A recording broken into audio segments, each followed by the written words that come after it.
কুয়াকাটা, যাকে সবাই আদর করে ডাকে সমুদ্রকন্যা নামে, বাংলাদেশের একমাত্র জায়গা যেখানে সমুদ্র থেকে সূর্যোদয় এবং সূর্যাস্ত উপভোগ করা যায়।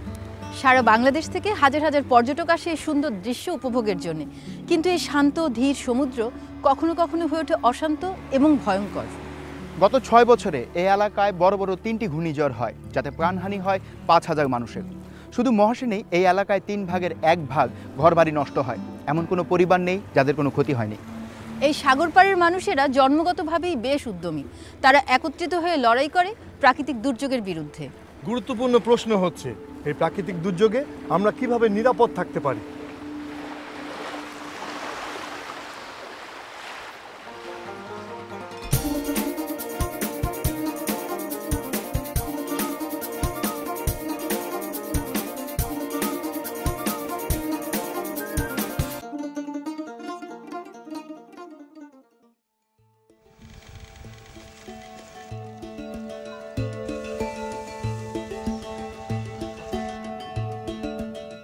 আমরা এখন আছি কুয়াকাটা সমুদ্রের কাছে একটি গ্রাম খাজুরায়। সুন্দরবনের পাশের এই ছোট্ট সুন্দর গ্রামটি বাংলাদেশের দক্ষিণাঞ্চলে পটুয়াখালী জেলায় অবস্থিত। নদীর পলিমাটি জমে তৈরি হয়েছে এই অঞ্চল।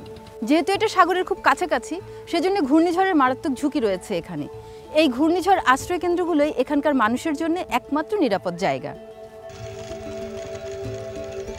প্রায় 2000 মানুষ বাস করে এই গ্রামে, যাদের আয়ের উৎস কৃষিকাজ আর মাছ ধরা। আবহাওয়ার উপর নির্ভর করে তাদের জীবন জীবিকা, তাই প্রতিদিনই তারা যুদ্ধ করে এই প্রকৃতির সাথে। আমাদের এই গ্রামের মূল সমস্যাটা হয়েছে ঘূর্ণিঝড় এবং টর্নেডো। 3 নম্বর সিঙ্গেল দিলেই তো আমরা হুঁশিয়ে রয়ে যাই। যখন 4 নম্বর সিঙ্গেল দেয় তখন আমরা শুকনা খাবার কিছু কিছু মাল জিনিস ঘুষ গাছ করি। ঘূর্ণিঝড়টা আগে ধরেন একটা মৌসুম বা একটা হইতো, এখন তো মৌসুম উল্টা পাল্টা, এখন যে কোনো মুহূর্তে একটা টর্নেডো হয়ে যায়। পুরুষেরা তো তাড়াতাড়ি চলিয়ে যায়, হ্যাঁ তো অত ঘুষ গাছ দরকার না। আর মহিলাদের তো ঘুষ গাছের দরকার। তারা তো বাচ্চা কাচ্চা নিয়ে, আর ধরেন গর্ভবতী মহিলা থাকলে তাদের কষ্ট হয়, বা প্রতিবন্ধী যদি থাকে তাদের কষ্ট হয়। এই নেতে তাদের মহিলাকে যাইতে যাইতে আশ্রয়নে অনেক কষ্ট হয়। ঘূর্ণিঝড়ের সময় কিছু মানুষ মারা যান নিরাপদ স্থানে যাওয়ার পথে। এই পথে খাজুরা আশ্রয় কেন্দ্রে পৌঁছতে সময় লাগে 30 মিনিট, কিন্তু এই খালটি পেরোলে পথটি 5 মিনিটের। দুর্যোগকালীন সময়ে মানুষ সময় এবং জীবন বাঁচানোর তাগিদে একটি সাঁকো তৈরি করেছেন। ঘূর্ণিঝড় সিডোরে প্রায় 700 মানুষের জীবন বাঁচিয়েছে এই সাঁকোটি। এই সাঁকো পার হয়ে খাজুরা সাইক্লোন সেন্টারে সবাই আশ্রয় নিয়েছিল সেই দিন। আর যাদের শ্রমে এই সাঁকোটি তৈরি, তাদেরই একজন মোহাম্মদ শামসুল হক। তা আপনারা যে সবাই গ্রামের সবাই এক হয়ে যে আপনারা মনে করলেন যে সাঁকোটা বানানো দরকার, তো এই সাঁকোটা বানানোতে আপনাদের সাইক্লোনে কি লাভ হয়েছে? এই সাঁকোটা আমাদের বেশি কাজে লাগে সাইক্লোনের জন্য। ওই বন্যার সময় আমাদের বাচ্চা কাচ্চা এবং মায়েরা, গর্ভবতী মায়েরা ওই সাইক্লোন সময় এই সাইক্লোন সেন্টার আশ্রয় কেন্দ্রে আসতে পারে, এই জন্য ওই সাঁকোটা আমরা মোটামুটিভাবে তৈরি করি। সিডোরের সময় আমার এই সাইক্লোন সেন্টারে এরিয়া ক্যাচমেন্ট এরিয়ার ভিতর থেকে 5টা লোক মারা গেছে সাইক্লোন সেন্টারে আসার সময়। সাঁকোটা যেইভাবে করা দরকার এইভাবে আর্থিক আমাদের নাই বিধায় আমরা এই সাঁকোটা ওইভাবে ব্রিজের কায়দায় করতে পারতেছি না। বুড়া বৃদ্ধ লোক যারা, ওই সাঁকো দিয়ে 2 জনে ধরিয়ে আনতে হয়। তা 2 জন আর 1 জন 3 জন যদি লোক চলাচল করি একত্রে, তা সাঁকো লইয়ে ভাঙ্গি চুরে আমরা নিচে পড়ে যাই। এই গ্রামের সবাইকেই কম বেশি ঝামেলা পোহাতে হয় সাঁকো পার হওয়ার সময়, কিন্তু মোসাম্মদ রাবেয়া বেগমের অভিজ্ঞতা আরও ভয়াবহ। সাইক্লোন সিডোরে নাতিকে আশ্রয় কেন্দ্রে নিয়ে যাওয়ার পথে পড়েন চরম বিপদে। হাক্কা তো অনেক লোকজন গেছে না, ওই হাক্কা ভাঙ্গি গেছে, আমরা তো জানি না যে ভাঙছে। যে হাক্কা লই পড়ছি, নাতি লই পড়ে গেছি। পড়ে যাওয়ার পরে এরকম ধরছি, তাই ডুব দিয়ে উঠছি, তলাই গেছি, তলাই উঠছি তো নাতি ছাড়িনি, এরকম বহুল লাগে লাগানি। হ্যাঁ, এবার উঠতে তরতরি এবার আফর দিয়ে উঠছি কান্দিতে, ওই হাক্কার এফার উঠছে, ওফার আর যাইনি। এফার উঠিয়ে হ্যাঁ এবার দেখি নাতি লাড়া দিয়ে ওই আছে না কি হয়েছে, দেখি শ্বাস আছে, এই তরতরি না হেঁটে ফুটু দিয়ে পানি ঢুকে গেছে না, মধ্যে না হয় ফুটু দিয়ে এবার আবার কাপড় দিয়ে পেঁচাইলি আবার চলে আসি বাড়ি। আর যাওয়ার নিয়ে সুযোগ হয় না আমার, আল্লাহর বললে না। অনেকেই আমার বাড়ির পাশে এক মহিলা আছে, চোখে দেখে না, আটতে পারে না। হে মহিলাও আইয়া আমার বাড়ি রয়ে গেছে, যাইতে পারে নাই। ওই আরও একজন আমার জাল আছে বউরো, হে আইয়া আমার বাসায় রয়েছে, যাইতে পারে নাই। এখন যদি হাক্কাটা ভালো থাকতে, ওইটা যদি ভালো মজবুত থাকতে, চ্যাপটা থাকতে, দরনি থাকতে, বা যাইতে পারতাম রাস্তার মতন, তো হয়তো কষ্ট হয়ে যাই একটু শান্তি পেতাম। সাঁকোটির সমস্যা নিয়ে আমরা আলাপ করছি মোহাম্মদ মোফাজ্জল হোসেনের সাথে। তিনি বাংলাদেশের বিভিন্ন এলাকায় বাঁশ এবং কাঠ দিয়ে বড় বড় সাঁকো তৈরি করেছেন। 5 ফুট পর পর খোঁটা দিলে এই জিনিসটা ভালো হবে, এই জিনিসটা মজবুত হবে। আর 5 ফুটের থেকে দূরত্ব দিলে জিনিসটা রুট মানবে না, হালকা কিবা। তাই আমরা 5 ফিট কি 6 ফিট চড়া করা যাবে। উপরে কিভাবে বানাচ্ছি? উপরে পানির থেকে 15 ফিট উচ্চতা দিয়ে আমরা রেলিং দিব, তারপর ওটার দিয়ে উপরে বিছনা করে ছাইনি দিয়ে দিলে তখন মানুষের যাইতে পারবে। কি কাঠ কি বাঁশ। চাচা, সাঁকোটার আর কি কি ঝামেলা আছে? আমাদের এই সমস্যাটা লবণ পানির জন্য। লবণ পানিতে ওই সাঁকোটার নিচের অংশটা নষ্ট হয়ে যায়। তো এই নষ্ট হওয়ার কারণে যদি একটু ভালো করে দেওয়া হয় তা মনে হয় আরও একটু যাতায়াতের সুবিধা হবে।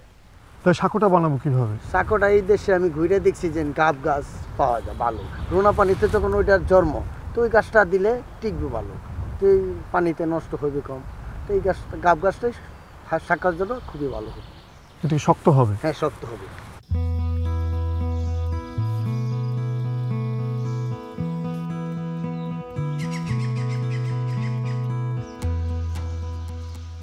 আমরা জানি না সফল হব কি হব না, তবে খাজুরের গ্রামবাসীর সাথে এক হয়ে আমরা তৈরি করছি একটি সাঁকো। আমরা যদি সফল হই তাহলে সামনের দুর্যোগে খাজুরা কিছুটা হলেও নিরাপদ হবে, আর যদি ব্যর্থ হই তাহলে গুনতে হবে আরও কিছু জীবনের মূল্য। তবে কাজ শুরু করার আগে প্রয়োজন গ্রামবাসীদেরকে একত্রিত করা এবং তারা কিভাবে কাজটা এগোতে চায় তার একটি পরিকল্পনা ঠিক করা।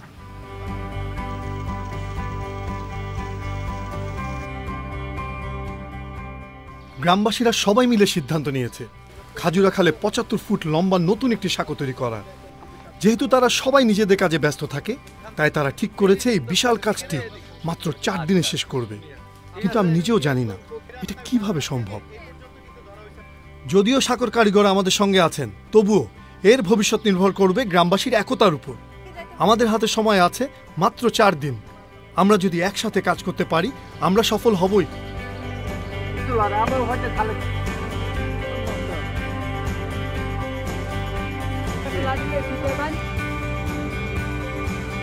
সাঁকো তৈরির সময় আমাদের 5টা বিষয় খেয়াল রাখতে হবে। প্রথমত, 5 ফিট পর পর খুঁটিগুলোকে দুটো সারিতে গাঁথতে হবে। খুঁটিগুলো কাঠের অথবা বাঁশের হতে পারে। খুঁটিগুলোকে পায়ের অথবা বিন দিয়ে একসঙ্গে বাঁধতে হবে এবং এর শক্তি বাড়ানোর জন্য আড়াআড়ি কেচি স্থাপন করতে হবে। কেচির কাজ হয়ে গেলে পাটাতনের কাজ। আমাদের খেয়াল রাখতে হবে পাটাতন যেন 5 ফিট চড়া হয়, এতে করে পাশাপাশি দুজন যাওয়া আসা করতে পারবে। তারপর রেলিং বানানোর কাজ। এখানেও খেয়াল রাখতে হবে যেন বাচ্চারা পড়ে না যায়। আমাদের বিশেষভাবে লক্ষ্য রাখতে হবে সাঁকোর উচ্চতা যেন বন্যার সর্বোচ্চ স্তর থেকে উঁচুতে থাকে।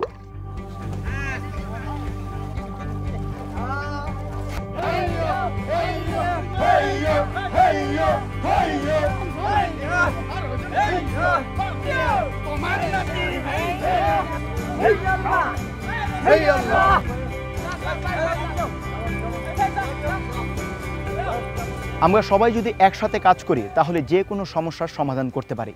এখানে যেমন আমরা সাঁকো তৈরি করছি, ঠিক একইভাবে অন্য জায়গায় আমরা বন্যার সমস্যাও সমাধান করতে পারি। মোদ্দা কথা হচ্ছে আমাদের সবাইকে একসাথে কাজ করতে হবে, কারণ একতাই বল। গ্রামের মানুষ এখন ব্যস্ত সাঁকো নির্মাণে। এই সুযোগে আমি যাচ্ছি কয়েকজন স্বেচ্ছাসেবকের সাথে কথা বলতে।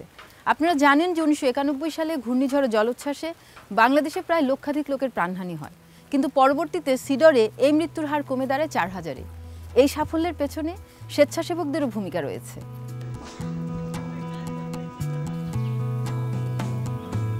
এমনই একজন স্বেচ্ছাসেবক মোহাম্মদ আসলাম। রেড কিচেন থেকে প্রশিক্ষণের পর দুর্যোগের সময় বেশ কয়েকটি উদ্ধার কাজে তিনি অংশ নিয়েছেন। স্বেচ্ছাসেবক হিসেবে আপনাকে কি কি দায়িত্ব পালন করতে হয়? স্বেচ্ছাসেবক হিসেবে আমাদের দায়িত্ব পালন করতে আমাদের ঘূর্ণিঝড় আসলেই আমাদের প্রথম কাজ হলে প্রচার করতে হয়, মানুষের কানে পৌঁছানো যে ঘূর্ণিঝড় হচ্ছে। আগে তো জানমাল সব বাদ দিয়ে আমাদের আগে সাইক্লোনে যাইতে হবে, নিরাপদে আশ্রয় গ্রহণ করতে হবে। গবাদি পশু কেল্লায় নিতে হবে, অসুস্থ মানুষ থাকলে তারে নিতে হবে, গর্ভবতী মা থাকলে তারে নিতে হবে। যেভাবে সম্ভব হয় নৌকো হোক ই হোক, আমাদের শাখা যদি দেওয়া লাগে ওই সময় নাহলে সাঁতরাই নিয়ে আসবে। আর ঘূর্ণিঝড়ের পরে কি করেন? রাস্তায় গাছ পড়ে রয়েছে, একটা ঘর ভাঙ্গে পড়ে রয়েছে, কোনো জায়গায় মানুষ মরে রয়েছে ঘরের নিচে, কোনো জায়গায় মানুষ গাছে উঠে রয়েছে, পানিতে পড়ে রয়েছে, ওগুলো আমরা উদ্ধার করি।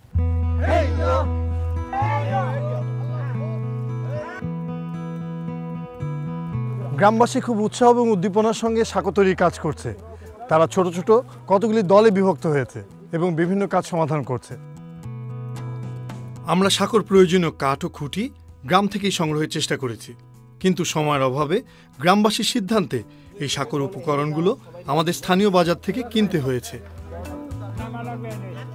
খুঁটি গাড়ার কাজ হয়ে গেছে, আগামীকালকে আবার দেখা গেছে যে বাকি যে কাজগুলো থাকবে ওইটা সকাল থেকে আবার শুরু হবে। ঘূর্ণিঝড়ের সময় তো উপকার হবে, যেন আগে এলাম এইটা তো চ্যাপটা হয়ে দেওয়া, এদিক গণের লোক আইতে পারে, যাই দুইজন চলাচল করা যাবে, ওফার কোনো আসতে পারবে, এফার কোনো যাইতে পারবে। ঘূর্ণিঝড় স্বেচ্ছাসেবকদের সাথে কথা বলে জানতে পারলাম দুর্যোগ মোকাবেলার কিছু কৌশলের কথা। সাধারণত ঘূর্ণিঝড়ে একই সাথে অনেক উঁচু জলোচ্ছ্বাস বা বন্যা হয়, এতে অনেক মানুষই পানিতে ডুবে যায়, বিশেষ করে ক্ষতিগ্রস্ত হয় শিশু এবং মহিলারা। আচ্ছা, আপনি ওই যে বলতেছিলেন যে ডুবে যাওয়া মানুষকে বাঁচানোর একটা কৌশল আছে আপনাদের, তো এই কৌশলটা কি? আপনাদেরকে অনেক ভালো সাঁতার জানতে হয়? হ্যাঁ, সাঁতার জানলে ভালো হয়, আর যদি সাঁতার না জানে তবেও বাঁচানো সম্ভব। এই যে দড়ি, আমাদের এই রশি মনে করেন যদি ছুঁড়ে মারি, আমি একমাত্র সাঁতার না জানি, ছুঁড়ে মারলে উনি ধরলে তারপর আমি টানিয়ে নিয়ে আসবো, সে বাঁচানো সম্ভব। এই যে ঋণ বয়াটা এভাবে রশি বাঁধ দেওয়া, যদি আমরা ছুঁড়ে মারি, ছুঁড়ে মারার পর এটা ধরলে আমরা আস্তে আস্তে টানিয়ে নিয়ে আসবো, তাতে সাঁতার না জানলেও সমস্যা হয় না।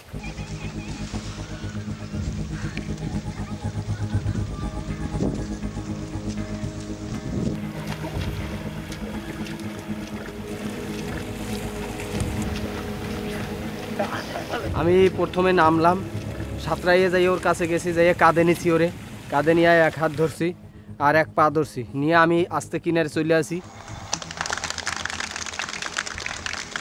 কিনারে আসিয়া ওরে সোজা করে শোয়াইয়া আগে শ্বাসনালীটাকে ওর ক্লিয়ার করছি, ওর শ্বাস চলে কি না, এই জন্য ওর মাথাটা পিছনে সোজা করলে শ্বাসনালী ক্লিয়ার হয়ে গেছে। এই তারপরে ও যখন দেখছি শ্বাস নিচ্ছে তখন স্ট্রেচারে উঠাইয়া হসপিটালে নিয়ে যাচ্ছি। আসলাম ভাই ছেলেটাকে পানি থেকে উদ্ধারের যে প্রক্রিয়া আমাদেরকে দেখালেন, এতে গ্রামবাসী ভীষণ উৎসাহী, তাদের অনেক ভালো লেগেছে এবং এ ধরনের কাজ পরবর্তীতে তাদেরকে আরও সচেতন করে তুলতে সাহায্য করবে। অনেক সচেতন মানুষ আছে যারা জানে না, হ্যাঁ, এটা দেখলে তাদের একটা অন্যরকম একটা অভিজ্ঞতা হবে, কীভাবে উদ্ধার করা যাবে, সে উদ্ধার কাজে সহায়তা করতে পারবে। সুমি যখন দুর্যোগকালীন উদ্ধার কাজ সম্বন্ধে জানছিল, আমরা ততক্ষণে সাঁকোর বিম বা পাইল লাগানোর কাজে হাত দিয়েছি। আর আমি বলতে পারি কাজটা মোটেও সহজ না। সাঁকোটি তৈরির সময় একটা সমস্যার সৃষ্টি হয়। সমস্যাটা হলো যখন বিমটিকে সাঁকোর খুঁটার সঙ্গে সংযোগ করা হচ্ছিল, গজালের পুরুত্বের কারণে খুঁটাগুলি ফেটে যাচ্ছিল।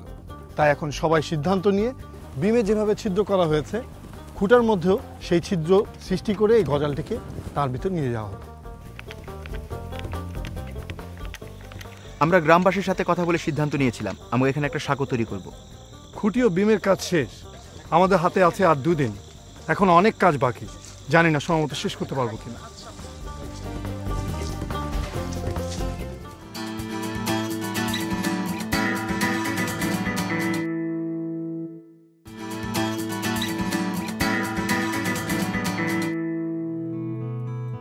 আমি এখন আছি পটুয়াখালীতে, বঙ্গোপসাগরের গা ঘেঁষা গ্রাম খাজুরায়। আমার সঙ্গে আছে অপু এবং সুমি। গ্রামবাসী সবাই একত্রিত হয়ে একটি সাঁকো তৈরি করছে, যেন দুর্যোগের সময় সহজে আশ্রয় কেন্দ্রে পৌঁছাতে পারে। আবহাওয়ার পরিবর্তনের কারণে বাংলাদেশের উপকূলীয় অঞ্চলে সময় অসময়ে ঘূর্ণিঝড়ের সৃষ্টি হচ্ছে, আর তার প্রকোপও আগের থেকে অনেক বেড়ে গিয়েছে। একের পর এক ঘূর্ণিঝড়ে তো মানুষ গরিব হয়ে যায়, মানুষ মারা যায়, মানুষ তো সামনের দিকে আগাইতে পারে না। যেমন সিডারে ঘূর্ণিঝড় হওয়ায় আমাদের এলাকার সমস্ত ঘরবাড়ি নষ্ট করে ফেলেছে। এই ঘরবাড়ি ঠিক করতে করতেই আবার মহাসিন আসে, এই জন্যই আমাদের বেশি ক্ষতি, আমরা ঘরবাড়ি তৈরি করতে পারি না। আমরা ঠিক করেছিলাম মাত্র 4 দিনে এই সাঁকোটি তৈরি করব। অর্ধেক সময় শেষ, কিন্তু এখনো প্রচুর কাজ বাকি। তবে গ্রামবাসী সবাই মিলে আনন্দের সাথে কাজটি এগিয়ে নিয়ে যাচ্ছে।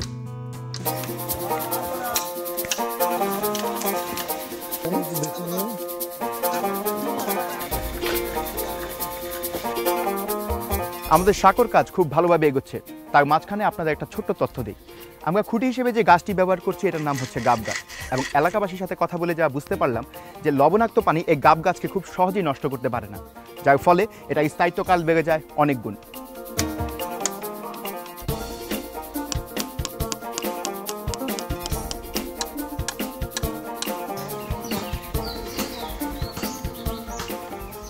সাঁকো তৈরির সময় এর খুঁটিতে আমরা কেচি ব্যবহার করছি।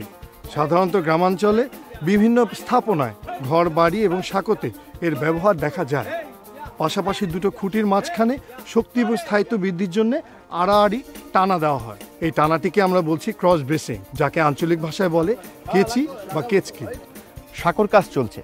আমি এখন যাচ্ছি সাইক্লোন সেন্টারে, কারণ দুর্যোগের সময় মানুষ এর ভেতরে আশ্রয় নেয়, কিন্তু ভেতরটা কেমন আমি নিজেও জানি না, তাই আমি খুব আগ্রহী এটা দেখার জন্য।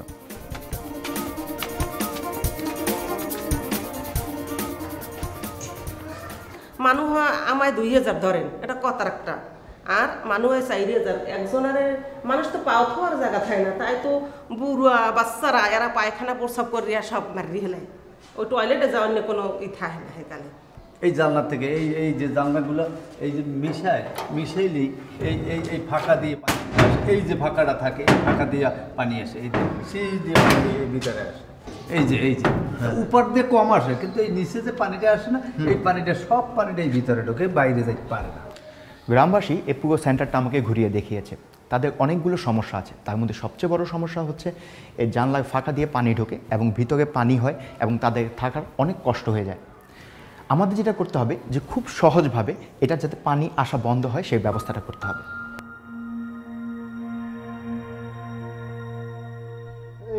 অপু যখন সাইক্লোন সেন্টারে ব্যস্ত, তখন সাঁকো তৈরিতে দেখা দিয়েছে বড় ধরনের একটি সমস্যা।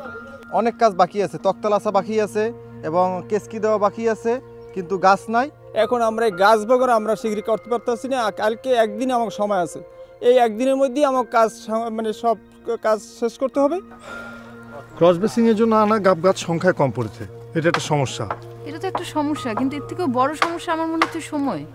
আমরা কি মানে সময় মতো এটা শেষ করতে পারবো? আজকে 3 দিন শেষ হয়ে যাচ্ছে।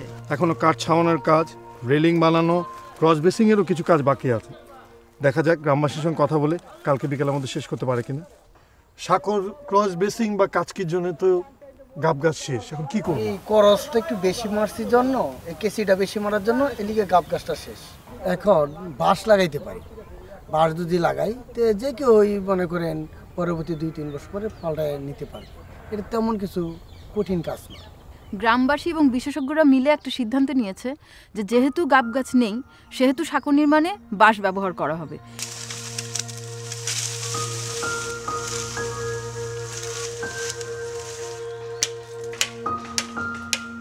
আমরা আশ্রয় কেন্দ্রের জানালাগুলো ঠিক করার একটি সহজ সমাধান পেয়েছি। এই জন্য আমার দরকার পুরনো টিউব। এই টিউবগুলোকে আমরা এমন ফিতার মতো কেটে নেব এবং জানালার যে অংশে পানি ঢুকে সে অংশে আঠা দিয়ে লাগিয়ে দেব।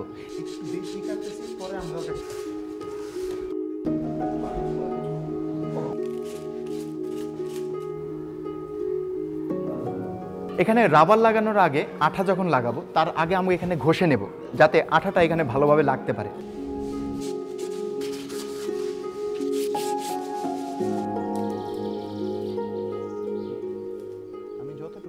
আঠাযুক্ত রাবারটি জানালার ফ্রেমে লাগানোর আগে আমাদের মনে রাখতে হবে যাতে আঠাটি শুকানোর জন্য কিছু সময় দেওয়া হয়, নয়তো আঠাটি ঠিক মতো কাজ নাও করতে পারে। দারুণ, কাজটা খুবই সহজ ছিল।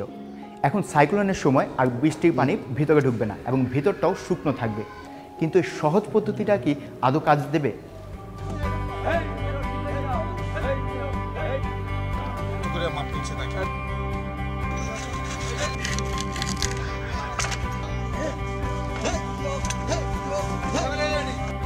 সময় খুব দ্রুত শেষ হয়ে আসছে। আমি জানি না সাঁকোর কাজ শেষ হবে কিনা। এখনো আমাদের অনেক কাজ বাকি, রেলিং লাগাতে হবে, পাটাতনের কাজ বাকি। এটা নিয়ে আমরা খুবই চিন্তিত।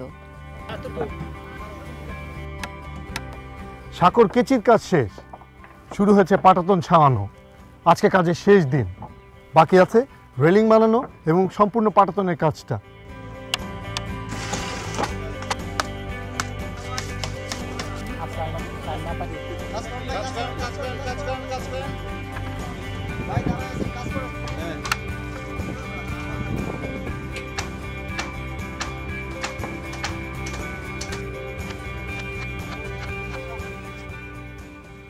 সাইক্লোনের সময় এই সাইক্লোন সেন্টারের জানলা দিয়ে পানি ঢোকে, কিন্তু সাইক্লোন সেন্টার হওয়া উচিত শুকনো এবং পরিষ্কার পরিচ্ছন্ন। যেহেতু আমাদের রাবার লাগানোর কাজ শেষ, এবার আমরা পরীক্ষা করে দেখবো যে এটার মধ্যে পানি ঢোকে কিনা। ঠিক আছে? আচ্ছা,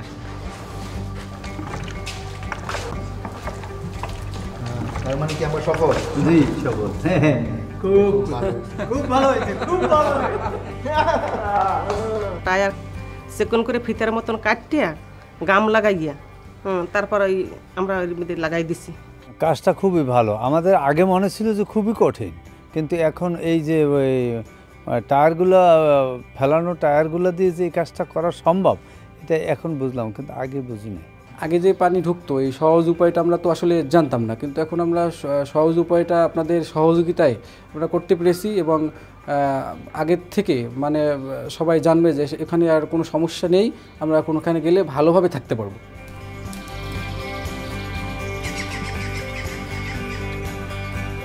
সবাই পুরোদমে কাজ করে যাচ্ছে, আমাদের হাতে সময় প্রায় শেষ। আমি জানি না সাঁকোটা ঠিক মতো কাজ করবে কিনা। গবাদি পশু ও মানুষ পারাপারের জন্য যথেষ্ট শক্ত হবে তো?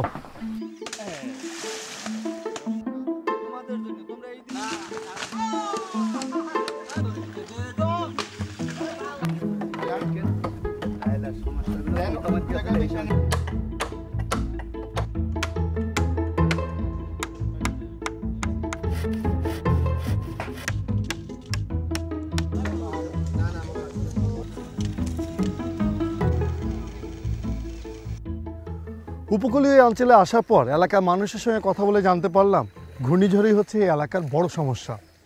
ঘূর্ণিঝড় সিডরের সময় এই এলাকার 5 জন মানুষ আশ্রয়কেন্দ্রে যাওয়ার পথে মারা যায়। সেজন্যই গ্রামের সবাই মিলে নতুন একটি সাঁকো তৈরি করেছে, যাতে তারা দ্রুত এবং নিরাপদে আশ্রয়কেন্দ্রে পৌঁছতে পারে। এই পথে হেঁটে গেলে এই আশ্রয়কেন্দ্রে পৌঁছাতে লাগে 25 থেকে 30 মিনিট, কিন্তু নতুন সাঁকো হওয়ার পর সম্পূর্ণ গ্রামের মানুষ, বিশেষ করে শিশু এবং মহিলারা 5 মিনিটে আশ্রয়কেন্দ্রে পৌঁছাতে পারবে। কয়েকদিন আগেও যেখানে ছিল গাছের গুড়ি সরু একটি সাঁকো, যা দিয়ে ঘূর্ণিঝড়ের সময় মানুষ সহজে আশ্রয়কেন্দ্রে পৌঁছাতে পারত না। বিশেষ করে গ্রামের মহিলা ও শিশুদের জন্য সাঁকোটি ছিল বিপজ্জনক। ঠিক সেইখানে আমরা তৈরি করেছি চমৎকার মজবুত নতুন একটি সাঁকো। এখন গ্রামের মানুষ দুর্যোগের সময় দ্রুত ও নিরাপদে আশ্রয়কেন্দ্রে পৌঁছাতে পারবে। খুবই আনন্দিত, বেশ আনন্দিত, এলাকাবাসী আনন্দিত এই জন্যে যে এই সাঁকোটা দিয়ে আমরা খুবই কষ্ট করতাম, এখন আর এই কষ্ট হবে না। আমার নাতির তো আগে কোলে করে পাড়াও লাগতে দাদি পরি যাবা দাদি পরি যাবা, এখন তার হাইটে করতে এখন তো আল্লাহ পাড়াই যাইতে পারে আইতে পারে, এখন তো কোনো সমস্যা নেই। একটা গরু লই আমরা বাজার যাইতাম, ওই পশ্চিমে দিয়ে ওই রাস্তা ঘুরতে হইতো, এখন তো আমার বাজার ওই সাইডে ঘুরতে হবে না, সরাসরি আমরা এই রাস্তা দিয়ে যাতায়াত করতে পারি।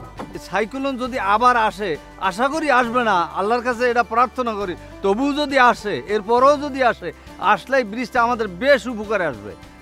এই গবাদি পশু নিয়ে ওপার যাইতে পারবো, ওপার থেকে এই 600-700 লোক এপার পারাপার করতে পারবো, উদ্ধার করতে পারবো, সব বিষয়ে আমাদের ভালো হবে।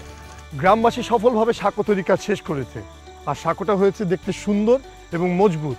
আমরা জানতাম না আমাদের পক্ষে কতখানি করা সম্ভব ছিল। গ্রামবাসী দেখিয়ে দিয়েছে যে একসাথে কাজ করলে অনেক বড় বড় সমস্যাও সমাধান করা যায়। দুর্যোগের মুখে বাংলাদেশের মানুষ যে চমৎকারভাবে ঘুরে দাঁড়াতে পারে, এই সাঁকোটিই তার প্রমাণ। তবে এখানেই শেষ নয়, পটুয়াখালীতে আমরা আরও কিছুদিন আছি, কাজ করব নতুন কোনো সমস্যা নিয়ে।